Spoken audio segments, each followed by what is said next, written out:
Something I learned years ago, and that thing was it doesn't matter what people call you, it only matters what you respond to, right? So it doesn't matter what people call you, they can call you anything, but it does matter what you respond to.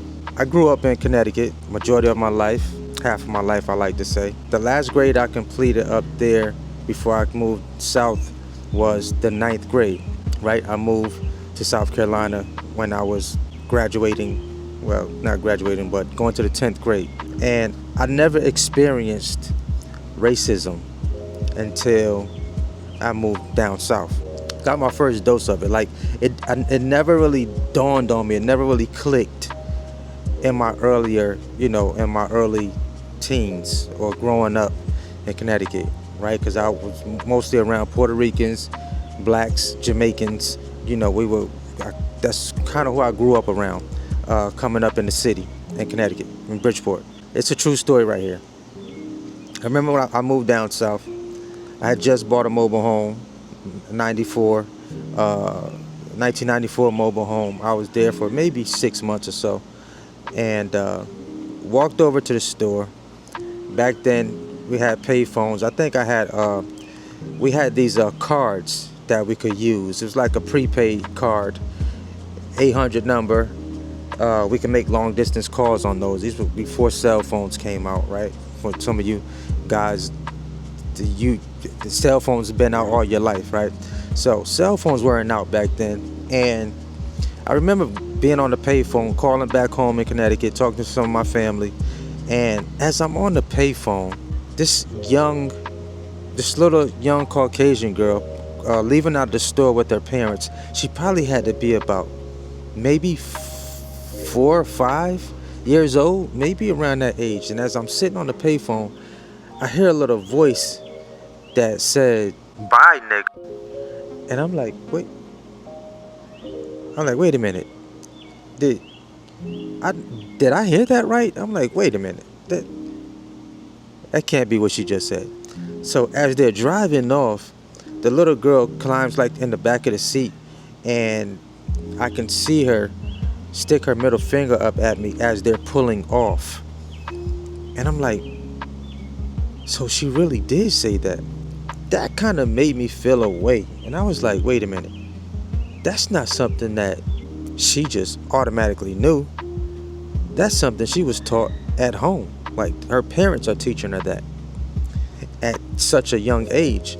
That was in Darlington, South Carolina, like right down the street from the big raceway, the big drag, whatever they call that. The drag strip is in one direction, and the big raceway, Darlington Raceway, is like, it was literally like not even 3 minutes from where I lived at. And I was like, wow, this is a racist little town, isn't it? That was one instance. And then before I bought that, I was living with my pops. When I first moved down to South Carolina, we were in some apartments, and there was a bunch of Caucasian young guys on the back of a truck, like a pickup truck, and they were riding by, and they yelled out the word that the N-word. And I'm like, I'm from Connecticut. So I immediately clicked and snapped and, started yelling words back at them. Gotta mind me, I'm like 16 years old, somewhere around there. So I'm gonna snap off quick at that age, right? And you say something to me, I'm definitely gonna say something back. As I got older, I understood where I was at, right? I understood where I was living at, right? That immediately, got me together, as they say now. As I get older, I understand now that, it's not the words that people say. It's not the things that people say about you. It's clearly what you respond back to. That was pretty, wild for me back then. Growing up to, those experiences as a teenager. But never really having dealt with that when I was in the city. Because it was just so diverse with a lot of different cultures that I grew up around. Portuguese, Dominicans, Jamaicans, Caucasians, all of these different cultures were in the school with me, right? But when I moved south, it was mostly black and Caucasian at the school, right? That's basically what it was. It really wasn't too many other cultures You know, you may have Asian every now and again, may pop up, but in the South, more so it's gonna be black, Caucasian. But something that what I found about dealing with black culture, especially in business. Now, I don't know if you guys have seen this before, but have you worked in an environment where, for myself, I did it, just check this out. I did a U-Haul load. I dropped a U-Haul load for this, I remember doing a load for a broker, picking up a load and I was in North Carolina somewhere. This is back when I was living in Columbia. I was in North Carolina dropping a load off Thomasville. Was it Thomasville, Virginia? Some part of North Carolina. But I was dropping a load off, and I get over there to drop the load off. The guy's like, "Hey, I need the pallets." It's a brother that I'm dealing with. He's like a assistant manager over there, something like that. But we drop off that load. I drop off that load, and the guy's like, "Hey, if you don't move the pallets over here, something like that, I'm not signing your paperwork."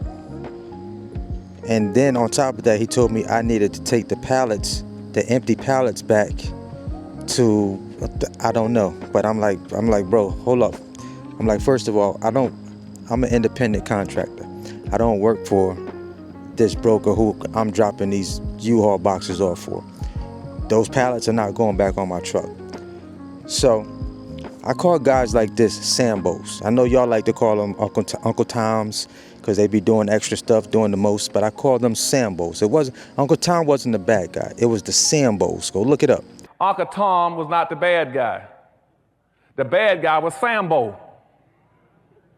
And so I'm asking you all as my brothers and sisters, please in the future, don't call a black guy who you know is worthless and trifling. Don't call him an Uncle Tom. That's complimenting him. Call him his real name, what he's entitled to, and that's a Sambo. Any black person sells his own people out and will do them in, he is a Sambo. Now, what is a Sambo again? Going back to Meritorious Manumission in 1710, the whole conditioning process, the whole brainwashing system, the whole social engineering system says that you must teach black people to see the world through the eyes of whites. You must see everything through their eyes. You must accept their values, their superiority, whatever they think and feel, and that way we got you contained. Okay, so when Harriet Beecher Stowe put out her book, what she tried to tell black folk is that Uncle Tom was not a bad guy.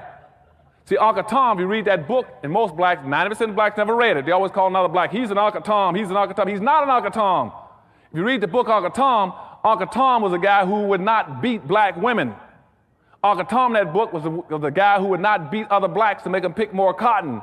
Uncle Tom was a guy who would come in at night and take cotton out of his own bag and put it in other black folks' bags so they wouldn't get whippings at night. Uncle Tom was a guy who would not tell where black folk were hiding when they went across the river and they broke free as slaves. But Simon Legree, the white slave master, had a black to follow him around named Sambo, who always says, "You show me, give me the right. I'll show you how to trees the coons. I'll show you where they hides." And see, that's the guy. See, his role responsibility was going back to Meritorious Manumission. I told you about where you got to protect white folks' property and protect their wealth. He says, "I will protect it and find it for you." And that's why you read in the movies and books that came out after Uncle Tom, you always had a black guy, a black slave, was running down the road saying, "Master, master, here comes the army. Let's hide our silver and gold." And you all say, "Our?" How did it get to be our? You know, he always want to say something that doesn't even belong to him. And that showed up all through history. Sambo, he basically was a straight Sambo, right? So then one of the other workers that worked there, he came up to me Caucasian guy. He's like, bro, he said, man, I help you push them over. I help you go ahead and push the pallets over. You know, you don't worry about the empty pallets. I know you probably don't got to take those back with you. But we moved the pallets over, and we moved the pallets over, and they went on. He went on ahead and signed that paperwork for me. You know, I was able to get that BOL signed and get the, you know, basically get my money. But it's situations like that, it's guys like that I run into every now and again that want to go above and beyond the call of duty for massa. Y'all know what I'm talking about, because I'm sure y'all done experienced it on your job, or you experienced it somewhere where you were doing some type of business. I know we all got stories like that. Everybody deals with a lot of weird stuff at some point in your life. I've done it. It's happened on different occasions. I'm mostly chill. I'm mostly laid back. I'm not super confrontational. I'm not that guy. I try to keep everything peace, positive, and keep just, you know, getting my money. You run into those same type of guys, even as a content creator. You run into people like that will be in your comment section as well, right? So if you decide to create content and you start growing your channel to any magnitude, just look for it, right? They pop up, and I tell people all the time, listen, bro, get in line. Get in line. You're not the first, and you're definitely not going to be the last, because as I continue to grow and expand, there's just something on me. There's that energy. It's that good energy. Some people don't like that good energy, y'all. Negative folks don't like that good energy. They don't like it. It has to be negative. These are the type of people that continuously watch the news. They feed off of negative energy, and it gets in their spirit. It gets deep down in their spirit, and they got to bring you down with them. They have to bring you down with them. But listen, if you pay guys like this any attention, you will become a negative Nancy yourself. So you can't pay people like that no attention, right? Just continue to grow your business. Stay away from the vampires. Stay away from the bloodsuckers, because listen, your haters can't survive if you don't thrive. Did you catch that? Your haters can't survive if you're not thriving.